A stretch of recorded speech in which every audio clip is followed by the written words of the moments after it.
Hello students, English with Arijit sir YouTube চ্যানেলে তোমাদেরকে welcome. আশা করছি তোমরা খুব ভালো আছো। তো আমরা পড়তে শুরু করেছিলাম ক্লাস 12-এর থার্ড সেমিস্টারের ইউলিসিস কবিতাটি, টেনিসনের লেখা ইউলিসিস কবিতাটি আমরা পড়তে শুরু করেছিলাম, যার একটি পার্ট আমি আপলোড করেছি, যেখানে এই কবিতার ব্যাকগ্রাউন্ড বা ইন্ট্রোডাকশন সম্পর্কে বলেছি এবং প্রথম পার্টটা আলোচনা করেছি আমরা কবিতার। তো আজকের এই ভিডিওতে আমরা তারপর থেকে বাকি অংশটা কমপ্লিট করব। তো তোমাদেরকে রিকোয়েস্ট করব তোমরা পুরো ভিডিওটা শেষ পর্যন্ত দেখো, তাহলে তোমাদের এই কবিতাটা সম্পর্কে আর কোনো রকম অসুবিধা থাকবে না। আর যদি ভিডিওটি লাইভ তোমাদের ভালো লেগে থাকে তাহলে তোমরা অবশ্যই চ্যানেলটিকে সাবস্ক্রাইব করে চ্যানেলটির পাশে থাকবে এবং অবশ্যই এই ভিডিওটিকে একটু বন্ধুদের মধ্যে শেয়ার করে দেবে। তো চলো আমরা শুরু করি আজকের ভিডিওটি। তো দেখো, আমরা আজকে পড়বো এখান থেকে, this is my son mine own Telemachus. তো আমরা আগের দিন যে ক্লাসটা করেছিলাম সেখানে আমরা দেখেছিলাম যে ইউলিসিসের মনের যে ইচ্ছাটা সেটা তিনি প্রকাশ করছেন, যে তিনি জীবনকে একদম শেষ বিন্দু পর্যন্ত, তলানি পর্যন্ত উপভোগ করতে চান।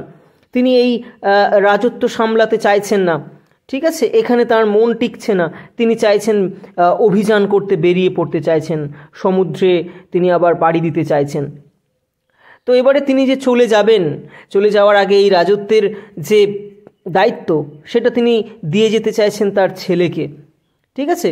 তো সেইটাই আমরা আজকে এখানে পড়ব। তো দেখো বলেছে, this is my son mine own Telemachus. কি বলছেন না, এই হলো আমার ছেলে, আমার নিজের টেলেমেকাস। তাহলে তোমাদেরকে মনে রাখতে হবে ইউলিসিসের ছেলের নাম হচ্ছে টেলেমেকাস। এবং এখানে উনি বলছেন দেখো যে মাই সন মাইন ওন টেলেমেকাস, তাহলে এখানে ইউলিসিসের কিন্তু একটা মানে পসেসিভনেস আমরা খুঁজে পাচ্ছি ছেলেকে নিয়ে, তার যে একটা অধিকার প্রবণতা, তাই না, এবং তার তান্ত্রিক মনোভাবেরও একটা পরিচয় কিন্তু আমরা পাচ্ছি তার এই বক্তব্যের মধ্য দিয়ে। তো তিনি কিন্তু তার যারা সঙ্গী সাথীরা রয়েছেন তাদের কাছে তার ছেলের পরিচয় করিয়ে দিচ্ছেন, এবং এই কারণেই আমরা বুঝতে পারছি যে এটা যে একটা ড্রামাটিক মনোলগ, যে ড্রামাটিক মনোলগে আমরা দেখি কিছু সাইলেন্স লিসেনার্স থাকেন, কিছু নীরব শ্রোতারা থাকেন। তো এখানে কিন্তু তার যারা মানে সঙ্গী সাথীরা ইউলিসিসের, তারা কিন্তু উপস্থিত রয়েছেন এবং তাদের কাছে তিনি তার ছেলেকে পরিচয় করিয়ে দিচ্ছেন। তারপরে কি বলেছে দেখো, টু হুম, অর্থাৎ যাকে বা যার হাতে আই লিভ, আমি ছেড়ে দিয়েছি বা আমি তুলে দিয়েছি, দ্য সেপ্টার অ্যান্ড দ্য আইল। সেপ্টার মানে হচ্ছে কি, সেপ্টার হচ্ছে রাজদণ্ড, অ্যান্ড আইল মানে হচ্ছে আইল্যান্ড, অর্থাৎ এই দ্বীপটি। তাহলে সেপ্টার কিসের প্রতীক না, sceptre symbolises royal authority or power, অর্থাৎ রাজার কর্তৃত্ব বা ক্ষমতাকে বোঝানো হয় এই রাজদণ্ডের দ্বারা, এবং এখানে দ্বীপ বলতে ইথাকা দ্বীপটিকে বোঝানো হয়েছে। তাহলে ইউলিসিস তাঁর ছেলের হাতে তাঁর রাজত্বের দায়িত্ব এবং এই দ্বীপটিকে সামলানোর দায়িত্ব কিন্তু তুলে দিয়েছেন। ওয়েল লাভড অফ মি, অর্থাৎ Ulysses loves his son very much, তিনি তার সন্তানকে খুবই ভালোবাসেন, সেটাই বলছেন যে ওয়েল লাভড অফ মি, আমি তাকে খুব ভালোবাসি। ডিসার্নিং টু ফুলফিল, ডিসার্নিং কথাটা মানে হচ্ছে এখানে কি না, উপলব্ধি করতে পারা, যে আমি উপলব্ধি করতে পারছি, ঠিক আছে। টু ফুলফিল মানে he has the ability to fulfil, যে সে পরিপূর্ণ করতে পারবে। দিস লেবার, দিস লেবার বলতে এখানে বোঝানো হয়েছে রাজা হিসেবে দায়িত্ব, or duty as a king. একজন রাজা হিসেবে তিনি তার দায়িত্ব যে পরিপূর্ণ করতে পারবে আমার সন্তান, সে বিষয়ে কিন্তু আমি সম্পূর্ণ আশ্বস্ত, বা সেটা আমি পুরোপুরি উপলব্ধি করতে পারছি। তারপরে কি বলেছেন, by slow prudence. Slow prudence, slow মানে হচ্ছে ধীরে ধীরে, অর্থাৎ গ্র্যাজুয়াল, আর প্রুডেন্স মানে হচ্ছে বিচক্ষণতা বা উইসডম, অর্থাৎ ধীরে ধীরে বিচক্ষণতার সঙ্গে কি করবেন, টু মেক, অর্থাৎ তিনি করে তুলবেন মাইল্ড। মাইল্ড মানে হচ্ছে এমনিতে নমনীয়, কিন্তু এখানে মাইল্ড মানে মনে রাখবে সিভিলাইজ, অর্থাৎ সভ্য করে তুলবে। কাদেরকে, এ রাগেড পিপল। রাগেড মানে হচ্ছে এখানে কি, আনসিভিলাইজড পিপল, অর্থাৎ অসভ্য লোকেদেরকে, অসভ্য জাতিটিকে। আমরা আগেই দেখেছিলাম ইউলিসিস বলেছিলেন যে তিনি তার নিজের রাজ্যের মানুষদেরকে বলেছিলেন কি না, স্যাভেজ রেস, অর্থাৎ অসভ্য বর্বর একটা জাতি। আবার এখানে তিনি বলছেন রাগেড পিপল, অর্থাৎ রুক্ষ, আনসিভিলাইজড পিপল, অর্থাৎ অসভ্য জাতিকে তিনি ধীরে ধীরে বিচক্ষণতার সঙ্গে সভ্য করে তুলবেন। আর কি করবেন? And through soft degrees. Soft degrees বলতে এখানে কি বোঝানো হয়েছে না, সফট ডিগ্রিজ মানে হচ্ছে বলতে পারো যে নরম অনুশাসন দিয়ে, ঠিক আছে, কম্প্যাশন অ্যান্ড পেশেন্স, ঠিক আছে, নরম অনুশাসন দিয়ে তিনি কি করবেন? সাবডিউ দেম। সাবডিউ করা মানে হচ্ছে কি? রেস্ট্রেন, দমন করে রাখা, কন্ট্রোল করে রাখা। তাদেরকে তিনি সাবডিউ করবেন to the useful and the good. এবং তিনি আস্তে আস্তে তাদেরকে কেমন করে তুলবেন না, তিনি আস্তে আস্তে তাদেরকে উপযোগী করে তুলবেন, ইউজফুল করে তুলবেন। অ্যান্ড গুড মানে হচ্ছে মানে গুড জবস, অর্থাৎ ভালো কাজে তিনি তাদেরকে চালিত করবেন। তাদেরকে তিনি সফট ডিগ্রিজ অর্থাৎ কোমল অনুশাসন প্রয়োগ করে তাদেরকে তিনি প্রথমে কন্ট্রোল করবেন, তাদেরকে সাবডিউ করবেন এবং তারপর তিনি তাদেরকে উপযোগী করে তুলবেন এবং ভালো কাজের দিকে চালিত করবেন। তাহলে আমরা দেখতে পাচ্ছি ইউলিসিস কিন্তু তার ছেলের প্রতি যথেষ্ট তার আস্থা ভরসা রয়েছেন, ঠিক আছে। তিনি তার বিশ্বাস যে টেলেমেকাস তার বিশুদ্ধ জ্ঞানের দ্বারা ইথাকার অসভ্য লোকদেরকে সভ্য করে তুলতে পারবেন, ঠিক আছে, এবং একজন সুদক্ষ শাসক হিসেবে টেলেমেকাস তার প্রজাদের ভালো হতে এবং ভালো কাজ করার শিক্ষাও দিতে পারবেন। তারপরে কি বলেছে? Most blameless is he. দেখো এই সেন্টেন্সটা কিন্তু একটা হাইপার প্যাটার্ন, অর্থাৎ যে গ্রামাটিক্যাল অর্ডার সেটাকে কিন্তু ভেঙে দেওয়া হয়েছে। মোস্ট ব্লেমলেস ইজ হি, অর্থাৎ হি ইজ মোস্ট ব্লেমলেস, অর্থাৎ আমার ছেলে কি না একেবারেই ত্রুটিহীন, দোষহীন। আমার ছেলের মধ্যে কিন্তু কোনো ত্রুটি বা কোনো দোষ নেই। Centred in the sphere of common duties. Centred অর্থাৎ সে কেন্দ্রীভূত থাকে। ইন দ্য স্ফিয়ার, স্ফিয়ার মনে হচ্ছে এখানে ফিল্ড অফ অ্যাকশন অর্থাৎ কর্মক্ষেত্র। আর কমন ডিউটিস মনে হচ্ছে অর্ডিনারি হাউস হোল্ড রেসপন্সিবিলিটিস, অর্থাৎ সাধারণ যে সমস্ত বাড়ির দায় দায়িত্ব। তাহলে সে কিন্তু সাধারণ বাড়ির কাজকর্মের মধ্যেই কেন্দ্রীভূত থাকে। সেটাই বলছে যে centred in the sphere of common duties. Decent, not to fail. আমার ছেলে ডিসেন্ট অর্থাৎ আমার ছেলে এখানে পারফেক্ট অর ফিট, উপযুক্ত বা উপযোগী। নট টু ফেল অর্থাৎ সে ব্যর্থ হবে না, ঠিক আছে। নট টু ফেল, সে ব্যর্থ হবে না কি করতে না? In offices of tenderness. Offices of tenderness মানে কি না, এখানে মেনলি বোঝানো হয়েছে যে মানে মায়ের প্রতি বিশেষ দায়িত্ব পালনকে বলা হয়েছে অফিসেস অফ টেন্ডারনেস, ঠিক আছে। The phrase offices of tenderness May refer to his loving or affectionate duties towards his family members, specially his mother's. তার পরিবারের অন্যান্য সদস্যদের, বিশেষ করে তার মায়ের প্রতি তার যে একটা ভালোবাসা, তার যে একটা স্নেহ প্রদর্শন, সেটাকে এখানে বলা হয়েছে অফিসেস অফ টেন্ডারনেস। তাহলে সে তার মায়ের যে যত্ন, মায়ের প্রতি ভালোবাসা প্রদর্শন, এই যে কাজ, এতেও কিন্তু সে ব্যর্থ হবে না, ঠিক আছে। তারপরে কি বলেছে? অ্যান্ড পে, এবং সে প্রদান করবে বা অর্পণ করবে মিট অ্যাডোরেশন। মিট কথাটার মানে হচ্ছে পারফেক্ট, পারফেক্ট বা প্রপার অ্যাডোরেশন। অ্যাডোরেশন মানে হচ্ছে ভক্তি, অর্থাৎ সে যথেষ্ট ভক্তি প্রদর্শন করবে কাদেরকে? To my household gods, অর্থাৎ আমার কুলদেবতাদেরকে, বা আমার গৃহদেবতাদের প্রতি সে যথেষ্ট বা উপযুক্ত ভক্তি প্রদর্শনও করবে, ঠিক আছে। তার মানে টেলেমেকাস কিন্তু সব দিক থেকেই, সর্বদিক থেকেই সে কিন্তু একটা রাজ্য সামলানোর জন্য এবং একটা পরিবারকে সঠিকভাবে চালনা করার জন্য যে যে বিশেষ গুণগুলো থাকা প্রয়োজন, সেই সমস্ত গুণগুলোই কিন্তু টেলেমেকাসের মধ্যে রয়েছে।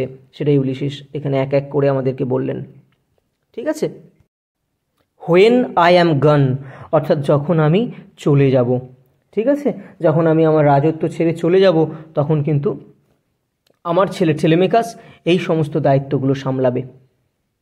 হি works his work I mine, অর্থাৎ সে তার কাজটা করবে, আই মাইন, আমি আমার কাজটা করব। ঠিক আছে, তাহলে তার কাজ কি? ইউলিসিসের কাজ হচ্ছে কি না, দেশ বিদেশ ভ্রমণ করে বেড়ানো। আর তার ছেলের কি কাজ হবে না, এই রাজত্ব সামলানো এবং তার সাথে সাথে তার পরিবারকে সামলানো, তার মায়ের দেখাশোনা করা, তার গৃহদেবতাদেরকে ভক্তি প্রদর্শন করা, এই সমস্ত কাজ। তারপরেই উনি বলছেন, দেখো এখানে একটা খুব সুন্দর ভিজুয়াল ইমেজারি রয়েছে। ঠিক আছে, এটা আমাদেরকে চোখের সামনে আমাদেরকে এটা কল্পনা করতে হবে, যেন ভেসে উঠবে। দেখো বলছে, দেয়ার লাইজ দ্য পোর্ট, অর্থাৎ ওই যে দেখা যাচ্ছে বন্দর, পোর্ট মানে হচ্ছে কি বন্দর, ওই যে ওখানে রয়েছে পোর্ট অর্থাৎ বন্দর। তারপরে দ্য ভেসেল পাপস হার সেল, ভেসেলস মানে হচ্ছে শিপ, আর পাপস মানে হচ্ছে কি দ্য ব্লো ইন হুইপস, অর্থাৎ মানে ফু দিয়ে মানে হাওয়াতে ফুলে ওঠা। তাহলে ভেসেল পাপস আর সেল অর্থাৎ জাহাজ কি করছে না, জাহাজের পাল্টা বাতাস লেগে ফুলে ফেঁপে উঠছে, বা জাহাজ তার পালকে ফু দিয়ে ফোলাচ্ছে। আমরা জানি যে যখন পালেতে বাতাস এসে লাগে তখন পালটা ফুলে ওঠে, তো সেটাই আর কি, যে দ্য ভেসেল পাপস হার সেল, অর্থাৎ জাহাজ তার পালকে ফু দিয়ে ফোলাচ্ছে বা জাহাজের পালটা ফুলে ফেঁপে উঠছে বাতাসে। দেয়ার গ্লুম দ্য ডার্ক ব্রড সিজ, অর্থাৎ দেয়ার গ্লুম, এখানে গ্লুম মানে হচ্ছে কি বলবো, এখানে অন্ধকার হয়ে রয়েছে বা অস্পষ্ট হয়ে রয়েছে। দ্য ডার্ক অর্থাৎ অন্ধকার, ব্রড সি ওই বিস্তৃত সমুদ্র। ঠিক আছে, তাহলে ওই অন্ধকার বিস্তৃত সমুদ্র অস্পষ্ট বা আবছা হয়ে রয়েছে। মাই ম্যারিনার্স, হে আমার নাবিকেরা, ম্যারিনার্স মানে হচ্ছে সেলর্স, নাবিকেরা। তাহলে তিনি তার নাবিকদেরকে উদ্দেশ্য করে, তার সেলর্সদেরকে উদ্দেশ্য করে তিনি বলছেন, সোলস দ্যাট হ্যাভ টয়েলড অ্যান্ড রট, তাদেরকে উদ্দেশ্য করে তিনি কি বলছেন না, এখানে সোলস মানে হচ্ছে আত্মারা, অর্থাৎ এখানে ওই মানুষেরা অর্থাৎ তাঁর সেই সহনাবিকেরা, তাদেরকে তিনি সোলস বলছেন, মানে পার্ট ফর দ্য হোল, সিনেকডকির একটা উদাহরণ। সোলস দ্যাট হ্যাভ টয়েলড অ্যান্ড রট, যারা টয়েলড অর্থাৎ কি করেছে, কঠোর পরিশ্রম করেছে, অ্যান্ড রট মানে ওয়ার্কড, কাজ করেছে। তাহলে তোমরা হলে সেই মানুষ যারা কি করেছো, কঠোর পরিশ্রম করেছো, তোমরা কাজ করেছো।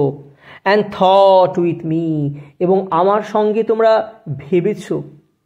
তাহলে কি বলতে চাইছেন, যে তাঁরা কিন্তু যে কোনো পরিস্থিতিতে তার ছায়া সঙ্গী হয়েছিলেন। ঠিক আছে, they were his constant companions in every situation, যে কোনো পরিস্থিতিতে তারা কিন্তু ইউলিসিসের সঙ্গে একসঙ্গে কাজ করেছে, একসঙ্গে চিন্তা ভাবনা সব করেছে। That ever with a frolic welcome, that মানে যারা, এভার মানে হচ্ছে সর্বদাই, উইথ এ ফ্রলিক ওয়েলকাম, ফ্রলিক কথাটা মানে কি না জয়াস আর প্লেফুল, অর্থাৎ আনন্দপূর্ণ, ওয়েলকাম মানে আনন্দের সঙ্গে অভ্যর্থনা জানিয়েছে, যারা আনন্দের সঙ্গে অভ্যর্থনা জানিয়েছে।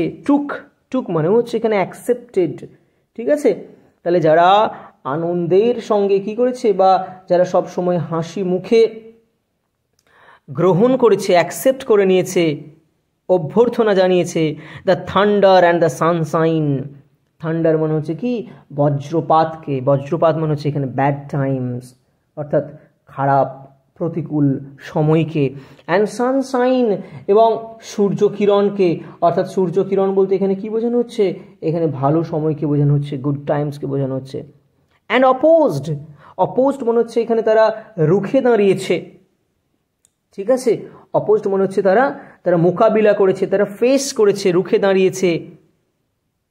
ফ্রি হার্টস, তাদেরকে উনি কি বলছেন, ফ্রি হার্টস অর্থাৎ স্বাধীন হৃদয়, মুক্ত হৃদয়ের মানুষ তারা।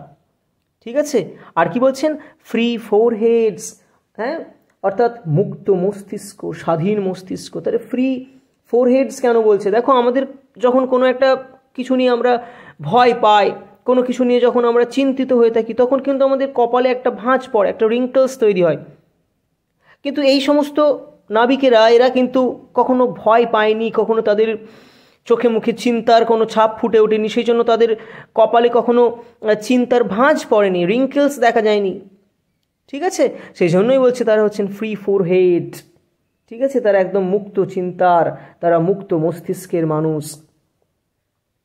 যে কোনো সময়তেই, ভালো সময় হোক বা খারাপ সময় হোক, তারা কিন্তু যে কোনো কঠিন সময়ে তার নেতাকে ছেড়ে যাননি। তারা উচ্চ ধারণা পোষণ করেন এবং তারা ছিলেন উদার মনোভাবাপন্ন মানুষ।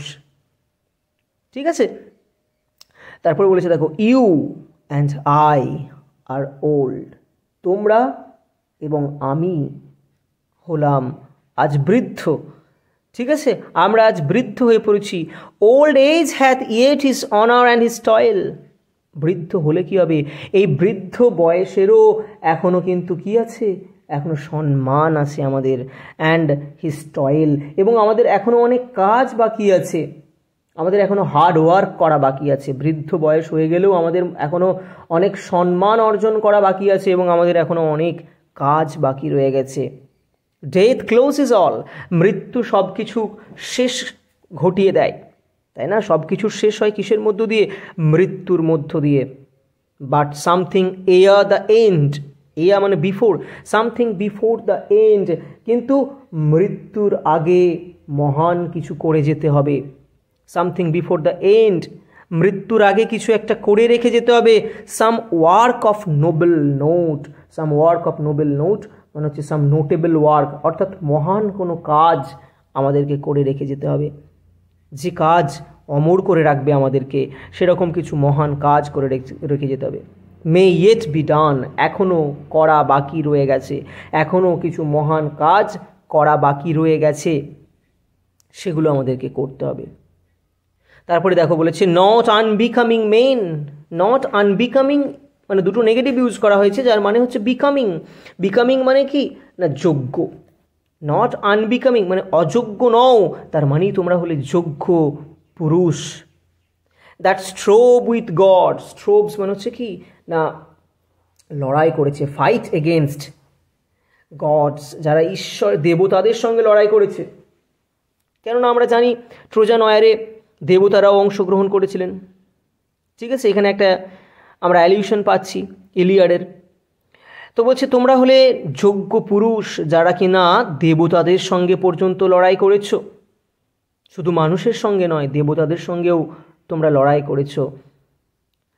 The lights begin to twinkle from the rocks, ওই পাথরের মধ্য থেকে এবারে আলো মিটমিট করে জ্বলে উঠছে। দেখো এখানে পাথরের মধ্য থেকে আলো মিটমিট করে ওঠার ব্যাপারটা কি না? আমরা জানি ইথাকা হচ্ছে একটা পাথুরে দ্বীপ, এবং সেই দ্বীপের ওপরে যে সমস্ত বাড়ি ঘরগুলো রয়েছে, হ্যাঁ, সন্ধে হওয়ার সাথে সাথে সেই সমস্ত ঘরগুলোতে বিভিন্ন রকমের আলো জ্বলে উঠছে, এবং সেটা কি দূর থেকে দেখে উলিসিসের মনে হচ্ছে যেন পাথরের মধ্য থেকে মিটমিট করে আলো জ্বলে উঠছে।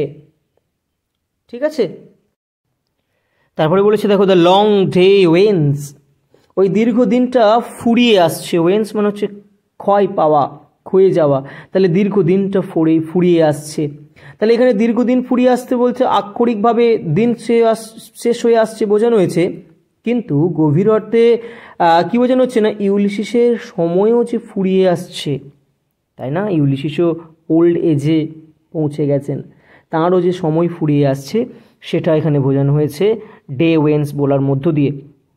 The slow moon climbs, slow moons অর্থাৎ কি না চাঁদটা ধীর গতিতে কি হচ্ছে না উঠছে, আস্তে আস্তে আস্তে আস্তে চাঁদটাও এবার আকাশে উঠছে। আমরা জানি যখন দিন ফুরিয়ে যায়, সূর্য ডুবে যায়, তখন আস্তে আস্তে আকাশে চাঁদ ওঠে। দ্য ডিপ, এখানে দ্য ডিপ বলতে হচ্ছে দ্য ডিপ সি, অর্থাৎ গভীর সমুদ্র কি করছে? Moans round with many voices, moans round with many voices, অর্থাৎ চারপাশে অনেক কণ্ঠস্বর থেকে যেন একটা করুণ সুর তুলছে। ঠিক আছে, মন করা মানে হচ্ছে কি না বিলাপ করা, আর মেনি ভয়েসেস মানে হচ্ছে অনেক কণ্ঠস্বর, অর্থাৎ ল্যামেন্টস অফ ডিফারেন্ট পার্সনস। ঠিক আছে, গভীর সমুদ্র চারিপাশে অনেক কণ্ঠস্বরের সাথে করুণ সুর তুলছে। কাম মাই ম্যারিনার্স, অর্থাৎ এই যে এই লাইনটা যে বললো, অর্থাৎ এখানে উনি বলতে চাইছেন যে মানে সমুদ্র যেন এক কথায় ডাকছে ইউলিসিসকে, সমুদ্র বিভিন্ন দিক থেকে বিভিন্ন কণ্ঠস্বরে বিলাপ করে যেন ডাকছে, তাকে বলছে যে এসো আমার গর্ভে, এসো আমার গর্ভে যে রহস্য রয়েছে সেগুলোকে তুমি উদ্ঘাটন করো। কাম মাই ফ্রেন্ডস, তিনি তার সহ নাবিকদের উদ্দেশ্যে বলছেন, এসো আমার বন্ধুরা। It is not too late to seek a newer world, অর্থাৎ এখনও দেরি হয়ে যায়নি, এখনও একটা নতুন জগৎ খোঁজার জন্য দেরি হয়ে যায়নি।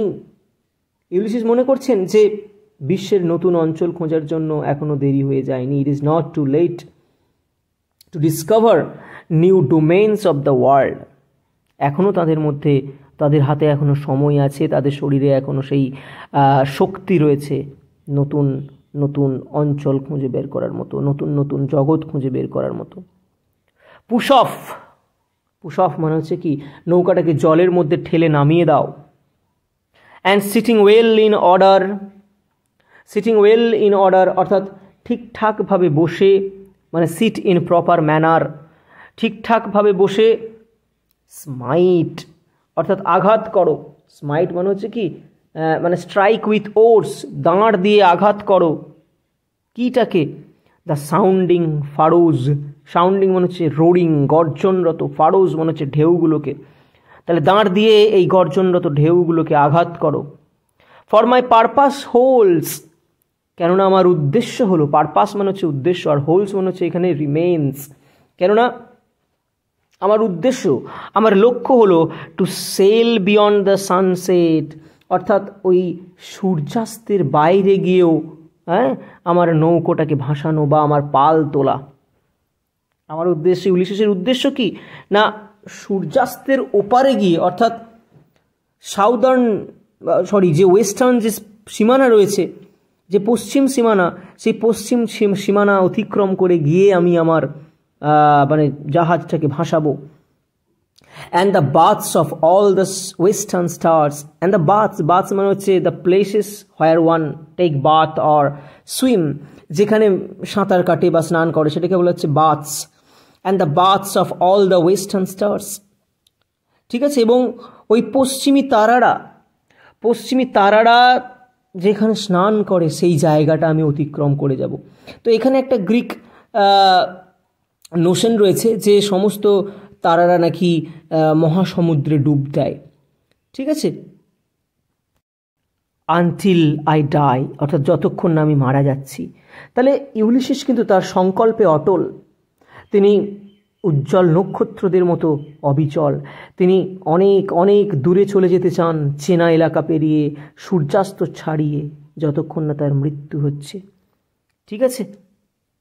তারপরে কি বলেছে দেখো, it may be that the gulfs will wash us down, it may be that অর্থাৎ এটা হতে পারে যে দ্য গার্লস মনে হচ্ছে এখানে কি, ঢেউগুলো আমাদেরকে কি করতে পারে, ওয়াশ আস ডাউন অর্থাৎ আমাদেরকে ধুয়ে মুছে নিয়ে চলে যেতে পারে, তার মানে আমাদের মৃত্যু ঘটতে পারে, ঠিক আছে। এই সমুদ্র যাত্রা করতে গিয়ে আমাদের মৃত্যু হতে পারে, ঢেউ আমাদেরকে ধুয়ে মুছে নিয়ে চলে যেতে পারে।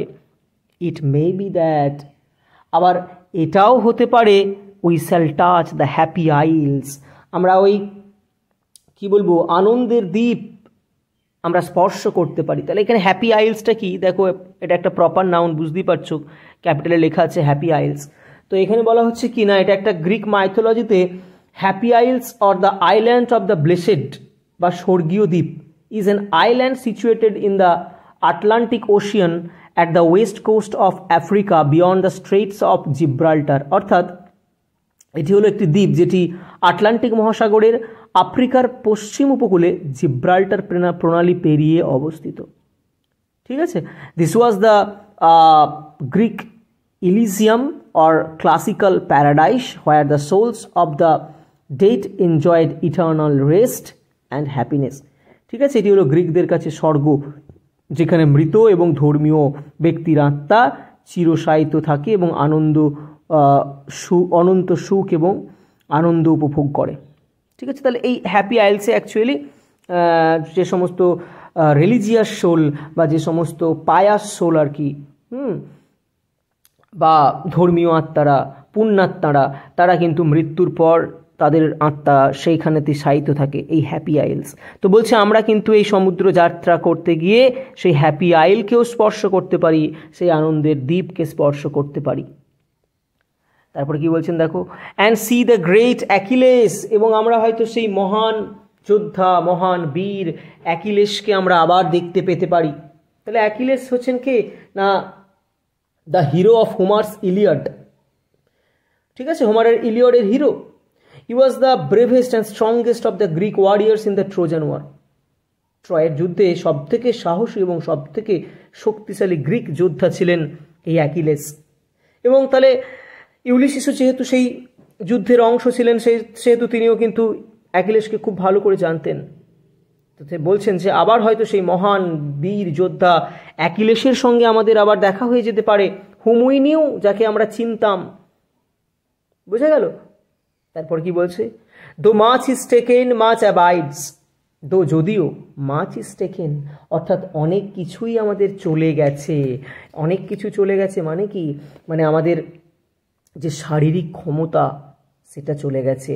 মাচ অ্যাবাইডস, অ্যাবাইডস মানে রিমেইনস, অনেক কিছু রয়ে গেছে। কি রয়ে গেছে না, তাদের মধ্যে এখন রয়েছে ইনডমিটেবল অ্যান্ড ইনডেফাটিজেবল স্পিরিটস, অর্থাৎ তাদের মধ্যে এক অদম্য অক্লান্ত একটা সত্তা, ঠিক আছে, বেঁচে রয়েছে। হয়তো শারীরিক ক্ষমতাটা তাদের মধ্য থেকে চলে গেছে, কিন্তু এখনো একটা অদম্য, একটা হার না মানা মানসিকতা বা সত্তা তাদের মধ্যে এখনো বিরাজ করছে। And though we were not now that strength, আর যদিও আমরা এখন আর সেই আগেকার মতো সেই শক্তিশালী নেই, আমাদের মধ্যে এখন আর সেই স্ট্রেংথ, সেই শক্তি নেই, যে শক্তি দিয়ে আমরা কি করেছি না, which in old days moved earth and heaven, যে শক্তি দিয়ে আমরা এক সময় কি করেছি না, পৃথিবী এবং স্বর্গকে নাড়িয়ে পর্যন্ত দিয়েছি।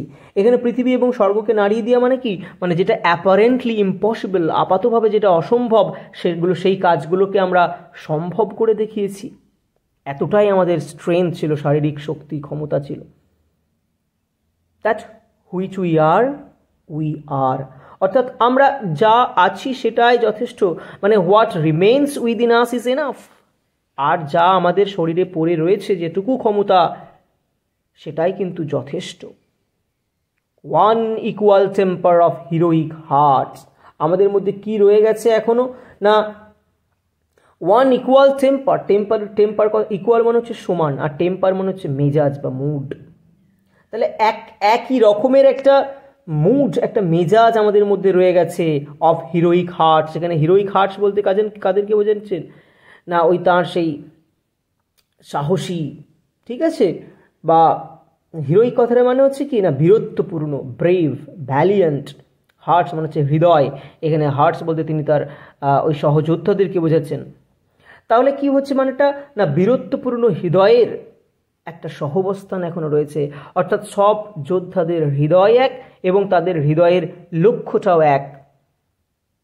ঠিক আছে, made weak by time and fate, হয়তো সময় এবং নিয়তির জাঁতাকলে পড়ে আমরা দুর্বল হয়ে পড়েছি। সময় এবং ভাগ্য আমাদেরকে দুর্বল করে দিয়েছে, বাট স্ট্রং ইন উইল, কিন্তু আমাদের মধ্যে এখনো একটা দৃঢ় ইচ্ছা শক্তি রয়েছে, এখনো স্ট্রং উইল রয়েছে আমাদের মধ্যে, দৃঢ় ইচ্ছা শক্তি রয়েছে। কি করার মতো আমরা কি করতে পারি এখনো না, to strive, to seek, to find and not to healed.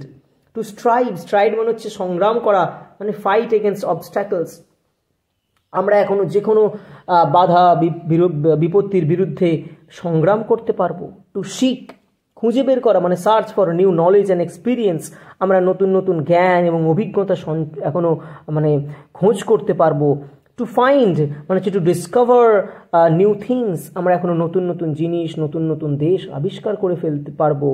And not to healed, এবং আমরা বশ্যতা স্বীকার করব না, অর্থাৎ লড়াই প্রতিরোধ না করে আমরা অন্যায়ের কাছে নতি স্বীকার করতে রাজি নই। এখনো সেই মানসিক দৃঢ়তা আমাদের মধ্যে রয়েছে। বুঝতে পারছো? তাহলে লাস্টে এসে কিন্তু কবিতার একদম ক্লাইম্যাক্সে পৌঁছাচ্ছে। তাহলে এই গেল ইউলিসিস কবিতাটা। তো আমি আমার মতো চেষ্টা করলাম, হ্যাঁ, জানি না কতটা তোমাদেরকে বোঝাতে পেরেছি। তো যদি তোমাদের এর পরে কোনো জায়গায় অসুবিধা থেকে থাকে আমি তোমাদেরকে অনুরোধ করব তোমরা অবশ্যই কমেন্ট বক্সে জানাবে। আমি যথাসম্ভব চেষ্টা করব তোমাদের সেই সমস্ত ডাউটসগুলোকে ক্লিয়ার করে দেবার। আর অবশ্যই তোমরা কিন্তু ভিডিওটি ভালো লাগলে লাইক করবে এবং চ্যানেলটির পাশে থাকার জন্য চ্যানেলটিকে সাবস্ক্রাইব করবে। আবার কোনো নতুন ভিডিও নিয়ে খুব শীঘ্রই তোমাদের সঙ্গে দেখা হচ্ছে। ততদিন তোমরা ভালো থেকো, টাটা।